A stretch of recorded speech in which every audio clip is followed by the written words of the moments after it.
GridIronMac.com, where we're going to be talking about the 6-inch power step for the defensive line. What is a 6-inch power step? It's your read step. It's your first step where you take and then you're in a good, powerful position and you get to see what's happening in front of you so you can react properly.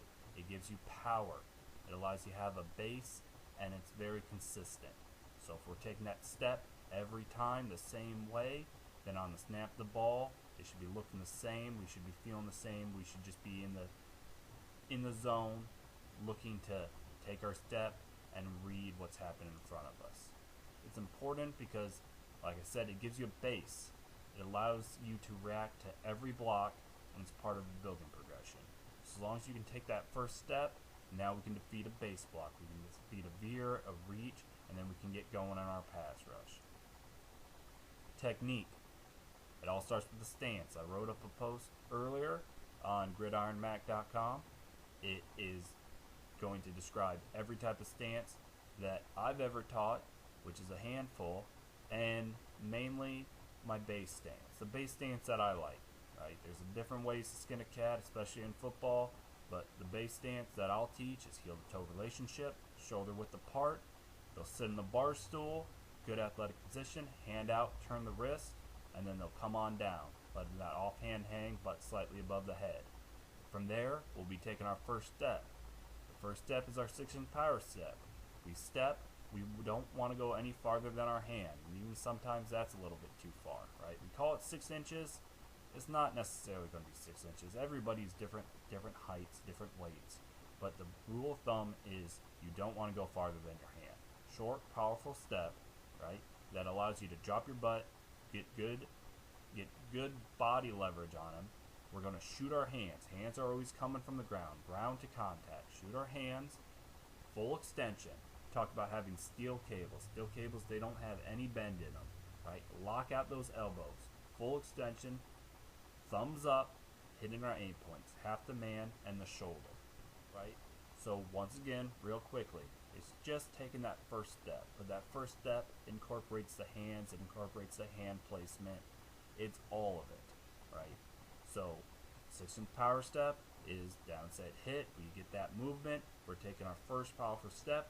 Don't go past your hand, right? If you take that step and all of a sudden the bodies are wobbling around, right? It's too big of a step. It should be a powerful step. It should be a good base where if someone gives you a nice little push on the side, it doesn't affect you because you got your power underneath you, right? So we take our step, our hands are coming, half the man, thumbs up, full extension. Everything reps from this first step, right? If we can get this step down, then we can move on to every different type of regression. We take our step, what's happening? Is he coming at me? Okay, it's a base block. We're going to defeat that base block, turn the shoulders, rip past him, finish on his heels. Is it a veer? Okay, then we're going to squeeze on down, right? Replace the man, gain our 1 yard. Is it a reach block? We're going to push-pull, get our hips outside, replace them, and go run down the ball, right? It's all about taking, it's easy to learn these techniques, but then the next level, how you be a good or a great defensive lineman, is being able to take that step, this 6-inch power step, see what's happening in front of you, and react properly. So some of the drills that we will do the basic one is just ball movement, right? We'll just line them up on a line. We'll have a ball, or more likely than not, I like to use just my foot. It's easier that way. We'll get them all on a line, facing me, down, set, hit, hit, hit. Turn your ears off, on my foot movement, move my foot. When that happens, we're coming out of our stance, take our 6-inch power step, fire our hands, hands at eye level, low, dropping our butt, no bending our elbows, right? I'll make them hold it. We'll look at them, make sure everybody's in a good body position, right? And even if there's a lot of bodies, if they have to hold it a little bit, that's good too, right? Holding that good body position, working those legs some, and then we'll reset and we'll switch our hands and we'll switch our stance as we go along. Right. Another thing that we'll do is the 1, 2, 3 progression. This is the base progression when we break down, part whole, pretty much everything. Always want to try to break things down to the smallest point, and we'll try to break it down So for our base block, down set 1, we're taking our 6-inch power step, right? So we'll line up on our man, normally just another body, down set 1, 6-inch power step, half the man, thumbs up, full extension, quick overview, especially early on when it's April, when it's June, July, and kids are coming in, even the seniors, the veterans coming back, right? They need to get reminded, they need to get their hand fits back, so we'll take a little slowly. Once we get in the season, we'll be rolling. Do stuff like this when you're using a body. Make sure that they're close enough.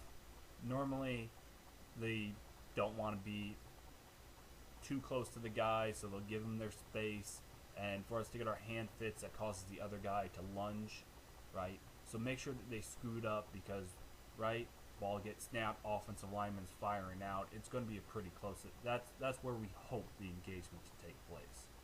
So make sure that they're tight, the dummy is, and so that we don't have to overstride or overextend, right? So step 1, 6-inch power step. 2, we're going to push pull. 3, we're going to dip, replace, shoulder square, finish on the line of scrimmage. The other thing we'll do to rep the 6-inch power step is we actually have a rugby sled. It has these narrow pads about 8 inches wide, right? So it forces them to be really tight. Thumbs have to be up. It's padded and allows them to get a good punch on the thing. So normally we'll do this actually out of like a 2-point type of stance. We can do it out of a 3, but 2 I just like the rapid reps right before we get into indies. So we'll come, get there, get about 5 quick punches on in each, and get out. Right. So our outside foot will be back, just like, and our inside foot will be back, and we'll shade the thing. And on downset hit, just 5 rapid punches, punch, step, reset your foot, punch, step, reset your foot, and out. And then of course, I think a lot of you guys have sleds. Some will have the lev sled that has a football type shaped body, so that's really good for hand placement. The big thing is we're a shaded team, so we're always going to be practicing a shade. There's no reason to practice going head up on the thing and punching it with our thumbs underneath both the armpits. So we're going to shade even the lev sled, which the kids typically hate because it makes it a lot more difficult if we want to try to get the thing popped. But we'll practice our hand placements, half the man, right, center of the chest, and then the other hand's on the armpit, right, downset hit, right, hit it. We can do many different things, right? Punch it, try to punch it, rip it, and get underneath it. But the big thing is, if they want to get that thing to pop, that just means they're going to have to be a lot more nastier with their inside hand, the one going for the center of the chest, to try to get that compression on that left sled to actually get it to lift up, right? So it's not a terrible thing as far as the teaching tool to force them to do that. So here we are. This is probably about 2014. One of the off-season workouts that I had filmed and have on my computer. Right now we're practicing our 6-inch power step. So one thing I like to try to have them do is when we're doing this, use a white line. So if we have this white line right here on the gym floor, or if you're outside you got a painted white line, go ahead, try to get them to put their hand on that white line as we're practicing our steps, right? Because as we were saying, we don't want that foot to go past that hand, and our 6-inch power step is going to be too big of a step. So if we have this white line, it's easy to say, hey, you took too big of a step, look at your feet. So here we are, we're getting down in our stance. Should be keying the foot. As you see, this is an offensive guy we had working that morning. He just went on downset hit, right? He's going to get right back down, right, on foot movement, and we're going to hold it. All right, we're going to hold it, and we're going to observe and make sure that we're all doing everything okay, right? Too big of a step down here, right? He's checking, that's good, making sure that we're good. That's fine, he has a good power position. Too big of a step, and we're getting a little over-exaggerated with our hands, right? That's good right there. Hands at eye level, right? That forces us to be low. It means that our pads are going to be under his pads, and we'll be good to go, right?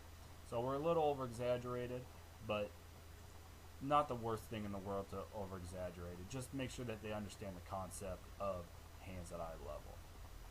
So then we'll come down, right? They're getting their heel-toe relationship. They're going to come on down again, and they're going to key the foot.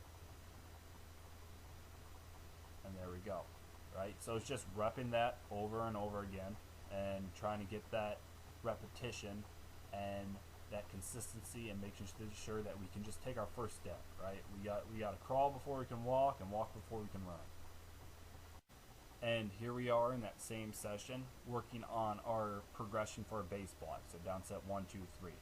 I believe in this clip we're going to start off with just down set 1, right? Which is just where we can start, like when we're first teaching the 6-inch power step, right? This is pretty good. Down set 1, we got our thumbs up, we got full extension, right? Maybe that right hand a little bit more center of the chest.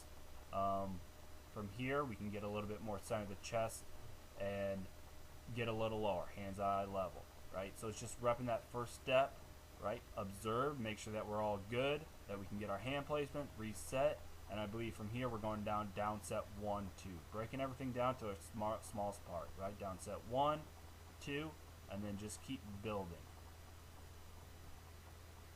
right? Anytime you can find the correction, go ahead and make it, right? But let's try to get some tempo. Right now, like I said, this is April, I believe, when we were doing this. June, even some of July. By July, we better start picking it up, right? This is a time when we can be a little slower. This is a time when we can take our time, make sure that we understand the concepts and that we get it, right? So here it is from the other angle, just down set 1, half the man, right? We're taking about too big of a step right here, right? And I believe that I got him for not hitting his hand placements, right? So half the man, we should be push and pull. Well, thank you for listening to this presentation of the 6-inch power step. You can get all information like this at gridironmac.com. Right now, as of the time of this recording, got an article about the defensive line stance and one about the kickoff philosophy and the 2/3 concept. I hope to continue to grow this website, to continue to provide you with information, and any feedback or any ideas for an article that you would like me to talk about or even research, I'd be glad to do that and would love to hear your feedback. So this is Mac signing off from GridIron.